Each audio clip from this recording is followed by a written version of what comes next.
How's it going?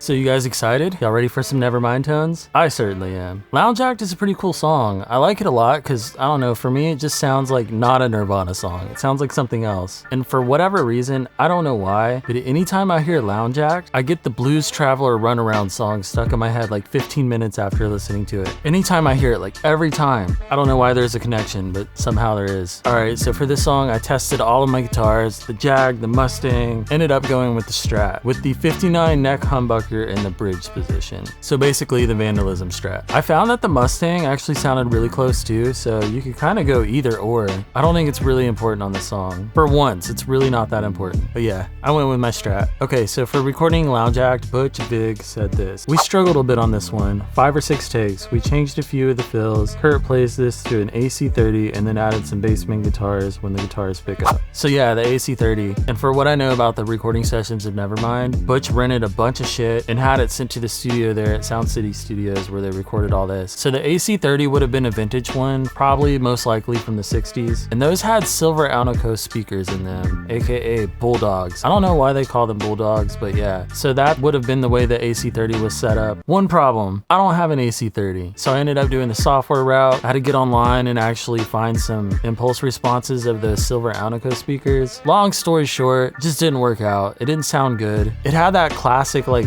boxy, fizzy sound I'm all too familiar with plug-in amps. I hate to be that guy talking shit about plug-in amps, but yeah, it just, I don't know, it sounded like shit. So I ended up using my Mesa Boogie, going straight into my Marshall cab with some 12T75s, my Desert Island speaker that I just love so much. If you watch this channel, you're probably sick and tired of hearing me talk about them. But yeah, I just did that and I was able to get so much closer.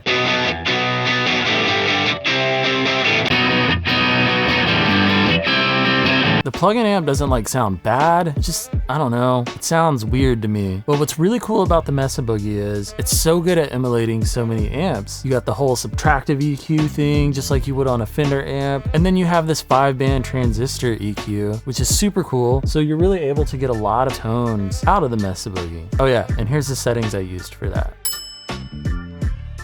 So yeah, eventually later in the future, I promise we'll revisit this video when I get an AC30 in here. I can either rent one or whenever I end up being crazy and buying one, because that's the disease of guitar. That being said, I really do want an AC30, but I don't think I need one. Especially like how close I was able to get that Mesa Boogie to sound like the AC30. I think I'm good, but I'm still gonna do it later in the future, I promise. I'll rent one if I have to, just to see how big of a difference there is. Okay.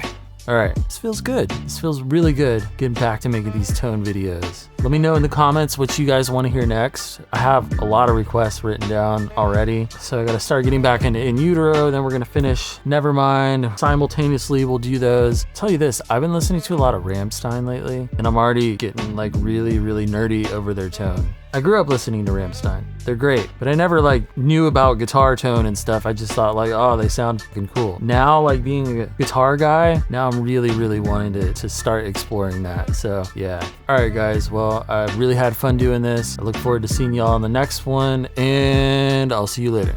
Peace.